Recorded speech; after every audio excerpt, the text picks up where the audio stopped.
नमस्कार दोस्तों। आज हम लोग 10 मिनट एनालिसिस में बात करने जा रहे हैं पीजे इलेक्ट्रोपार्ट्स के बारे में। एक ऐसा स्टॉक जो काफी निवेशकों ने निवेश किया है और काफी रिक्वेस्ट आई थी कि इसके बारे में 10 मिनट एनालिसिस किया जाए। अगर आप चाहते हो आपका स्टॉक एनालिसिस किया जाए तो प्लीज कमेंट बॉक्स में डालना। और आप लोगों की बहुत रिक्वेस्ट आई तो जो हमने लास्ट सेशन पावर और रिन्यूएबल स्टॉक्स और उसमें कौन से बेस्ट स्टॉक्स है ऑलमोस्ट 5 से ज्यादा, तो वो हमने बेसिकली लिंक दी है। वो लिंक क्लिक करके आप जरूर देखिएगा। चलिए पीजी इलेक्ट्रोड पास के बारे में बात करते तो ये स्टॉक काफी बड़ा था, आप लोगों को पता है। ये स्टॉक अगर आप देखो 2020 में कुछ 10 रुपये 8 रुपये था और वो बढ़ के ऑलमोस्ट कह सकते हो 1016 तक चला गया था। फिर अभी वो बाद में जो Q1 रिजल्ट आया वो बिल्कुल भी अच्छा नहीं था और उसके वजह से ये स्टॉक गिर के 489 तक चला गया था ऑलमोस्ट, और अभी 585 के आसपास है।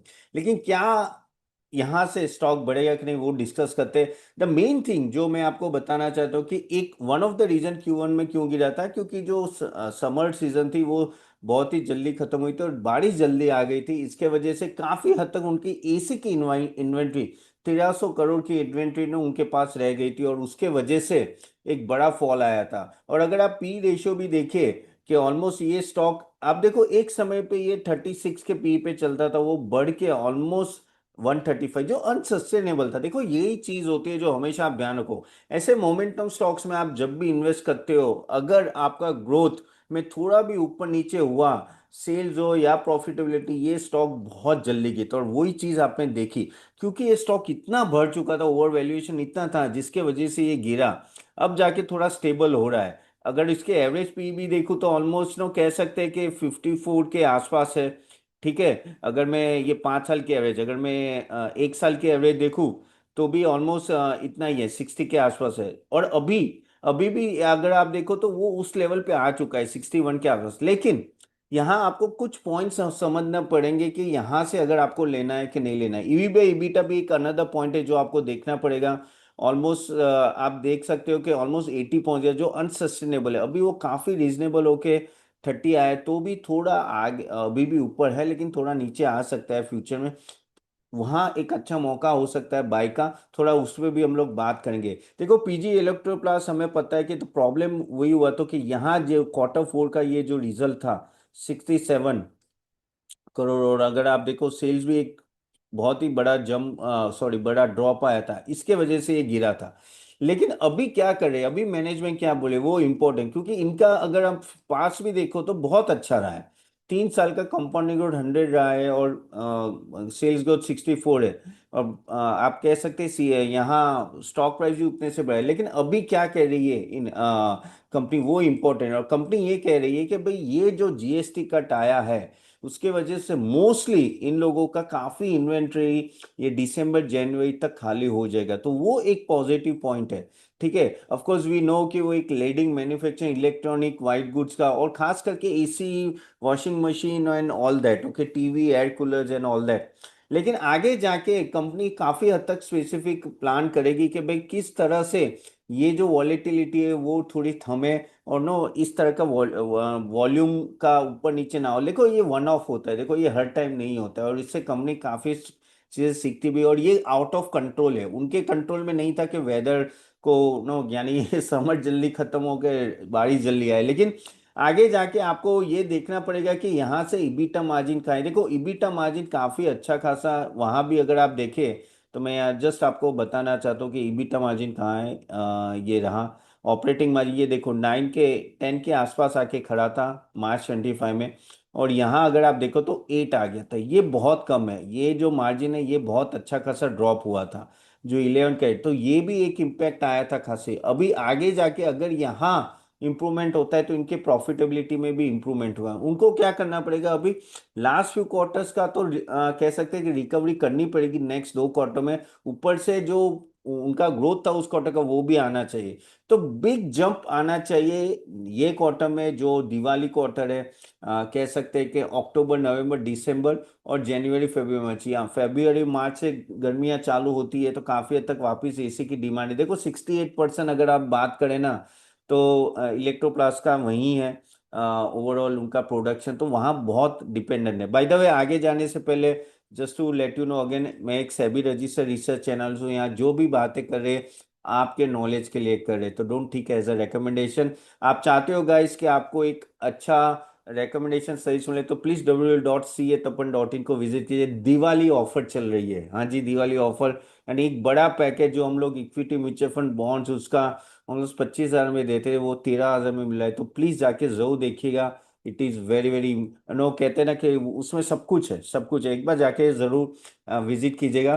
तो वापिस आते हैं, मार्केट के बारे में बात करते हैं, सॉरी, पीजी इलेक्ट्रोपास के बारे में बात करते हैं। तो काफी सारे चेंजेस जो यहाँ से आने वाले हैं वो है, एक तो पहले तो उन्होंने गाइडेंस भी अपना रिवाइज किया है। फाइनेंशियल 26, पहले वो बोले थे 7,200 करोड़ का रेवेन्यू गाइडेंस था 26 का, वो कम होके 5,006 ने, तो उन्होंने थोड़ा वहां कम किया है। पैट भी अगर आप बोलो तो 400 का, ऑलमोस्ट 292 करोड़ के आसपास। इबीटा मार्जिन भी अगर आप देखो तो काफी हद तक उन्होंने लोअर किया है, जो पहले जितना सस्टेन नहीं होगा, जो 11-12%, मैंने आपको ऑलरेडी 8% बताया। और कैपेक्स भी 700 से 750 करोड़ यहाँ से वो रखेंगे, उस तरह से बोला है। अभी आगे जाके ये जो पहले क्या हुआ था कि उनके पास जो एसी थी, उनके काफी cancellation order during that time हुआ था, लेकिन अभी वो सब क्योंकि पोस्ट जीएसटी कट एक डिमांड आएगी ये दिवाली में होपफुली, तो ये जो भी इन्वेंट्री है अभी वो देखना पड़ेगा कितना डिस्काउंट रखेंगे, क्योंकि क्या है कि उनको भी इन्वेंट्री निकालनी पड़ेगी। तो काफी हद तक दिसंबर में 1,300 करोड़ से 1,200 करोड़ जितना तो कह सकते हैं कि वो बोल रहे हैं कि जनवरी तक खाली हो जाएगा। इन्वेंट्री डेज शूटअप होकर ऑलमोस्ट 74 डेज हो गया था, और वो एक बड़ी दिक्कत थी। अभी यहां से अगर वो ये इंप्रूवमेंट आता है 1-2 क्वार्टर में, तो फिर क्या होगा, उनके मार्जिन में भी स्लोली ग्रेजुअली इंप्रूवमेंट आएगा। वो बोल रहे हैं कि 47% ग्रोथ वॉशिंग मशीन में आ सकता है, जो एक बड़ा जंप है। ओके, एंड ये अगर ये बोल काफी हद तक ये भी पूछा गया था कि क्या अगर डिमांड बढ़ती है तो वो दे पाएंगे, तो उन्होंने बोला कि भाई सडन डिमांड आएगी तो हम लोग नहीं दे पाएंगे, प्रोडक्शन उस तरह से कैपेबल नहीं है, लेकिन हाँ we can think about in in a quarters will do it. तो स्ट्रॉन्ग रिबाउंड सोच सकते हैं कि ये क्वार्टर और नेक्स्ट क्वार्टर में। ओके, और ये जो बाकी उनका एक जेवी था, कॉम्प्रेसर जेवी, वो अभी भी पेंडिंग है। और रेफ्रिजरेटर का प्लान भी वो आगे जाके एक्सपांड करने वाले हैं।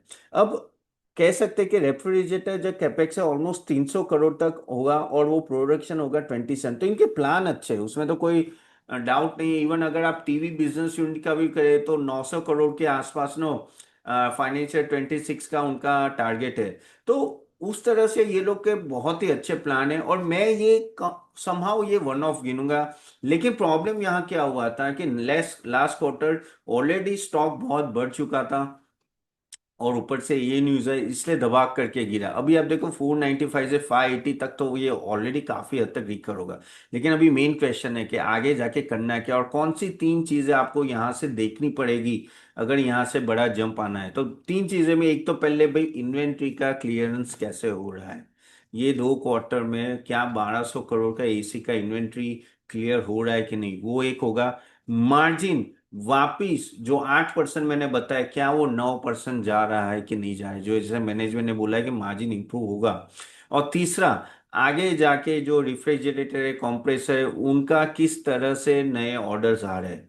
ये 3 चीजें, जैसे एक तो इन्वेंट्री क्लियरेंस, मार्जिन इंप्रूवमेंट और ऑर्डर मोमेंटम, ये तीनों चीजें इनमें फुलफिल होनी चाहिए, तब जाके एक अच्छा खासा जंप आप देख पाओगे सेल्स में आगे जाए। तो क्लियरेंस ये बहुत ही इंपॉर्टेंट है। प्लस उनको काफी हद तक मार्जिन इंप्रूवमेंट के लिए वॉशिंग मशीन, रेफ्रिजरेटर, टीवी, जहां मार्जिन हाई है उनका प्रोडक्शन बढ़ाना पड़ेगा, और ऑफ कोर्स सेल भी बढ़ाना पड़ेगा, end of course capital efficiency तो लानी ही पड़ेगी। सो मेरे हिसाब से अगर मुझे बोलो तो मुझे क्या लग रहा है कि 30% से अबव सेल्स ग्रोथ होना चाहिए नेक्स्ट फ्यू क्वार्टर्स में। इवन प्रॉफिट जंप भी उतने से मिनिमम होना चाहिए, तब जाके एक अच्छी रिकवरी आएगी। ऑफ कोर्स ये स्टॉक काफी गिर चुका है, तो थोड़ी रिकवरी ऑलरेडी मैं कह सकता हूँ 20-25% अपने बॉटम से आ चाहिए आए, लेकिन एक लेवल पे जहां थोड़ा अट्रैक्टिव लग रहा है। ओके, और फेस्टिवल सीजन होपफुली इसके लिए काम करनी चाहिए। तो किस तरह से इन्वेस्ट कर सकते हो, again not a recommendation but just for your information, आप एक तरह से ना वो कह सकते कि स्टैगर्ड मैनर में इन सब में इन्वेस्ट कीजिए। जरूरी नहीं है कि आपको एक साथ डालना है, लेकिन हाँ कमेंट्री देखना मत भूलना कि भाई मैनेजमेंट ने कितना क्लियर किया है। आई थिंक ये जो क्वार्टरली रिजल्ट आएगा उसमें भी पता चलेगा कि ये जो दिवाली सीजन में किस तरह की डिमांड है और कितना क्लियरेंस होगा। और आपको थोड़ा लंबा, यानी 1.5 साल से 2 साल का अगर विजिबिलिटी हो तो ये आई थिंक रिकवर होके अच्छा खासा रिजल्ट भी दे सकता है। ऐसे कोई दूसरा मैनेजमेंट का और वो सब का मुझे इशू नहीं लग रहा है। और कह सकते हैं ना कि एक थोड़ा ट्रांजिशन ईयर ज्यादा लग रहा है इस कंपनी के लिए, क्योंकि जो मैंने बताया कि ये चीज उनके कंट्रोल में नहीं थी, उसके वजह से ये गिरा है। आई थिंक ये अगर रिकवर हो जाए तो PG Electroplast is not in a bad shape. अगर आप पूरा कंज्यूमर ड्यूरेबल सेक्टर भी देखो तो इतने खराब शेप में नहीं, क्योंकि ऑफ कोर्स ऐसा सेम चीज ब्लू स्टार और वोल्टास के साथ भी हुआ है। करेक्ट, वहां भी सेम चीजें हुई। होपफुली डिमांड रिकवर होगी, और क्योंकि अभी एसी के दाम और टीवी और फ्रिज के दाम कम हुए हैं तो डिमांड अच्छी खासी होगी जीएसटी का। तो उस तरह का एंगल देख के आप सोच सकते हो इस महीने का, लेकिन आप स्ट्रैगर मैनर में करोगे उस तरह से वो बेटर रहेगा। But things are looking positive, hopefully ये क्वार्टर रिजल्ट में पता चलेगा। चले, सो यहाँ तक रखते गाइस। होप ये वीडियो अच्छा लगा। I try to keep it as short as possible, जिससे आपको पता चल कि आपको करना क्या है। और गाइस कल हम लोग एक सेशन कर रहे हैं ऑन कैपिटल मार्केट, जैसे बीएससी, एमसीएक्स, कैम्स हो या सीडीएसएल, एनएसए, इन सब में इन्वेस्ट कैसे करना चाहिए। तो उस पे अगर आपको अटेंड करना है सेशन तो प्लीज जरूर कल अटेंड कीजिए, कल 8 बजे। ठीक है, और आपकी क्वेरीज प्लीज कमेंट बॉक्स में डालेगा। I do answer each and every query. Okay, और जैसे मैंने बोला दिवाली ऑफर चले तो www.cathappan.in देखना मत भूलना। तो see you then guys, thank you very much for joining, bye bye.